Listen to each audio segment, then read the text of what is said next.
Wow লাম জবর ওয়াল, লাম খারা জবর ল, ওয়াল্লাহ।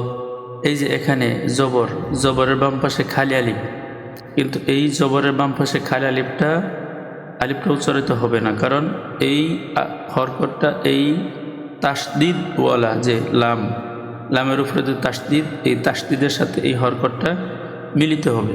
এই জন্য এই আলিফটা এই হরকতের সাথে লম্বা হবে না, এই হরকতটা সরাসরি এই লামকে ধরবে। যেমন ওয়াও লাম, আলিফটা এখানে লেখায় আসবে কিন্তু উচ্চারণে আসবে না, এই লামটা উচ্চারণে আসবে না।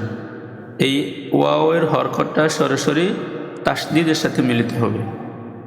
এরকমভাবে এই তাসদিদের আগে যদি লাম আছে খালি লাম, তাসদিদের আগে খালি আলিফ আছে, এবং তাসদিদের আগে যদি জজমওয়াল থাকে, তাসদিদের আগে যদি জজমও থাকে, তাহলেও হরকতটা সরাসরি তাসদিদের সাথে মিলিত হবে।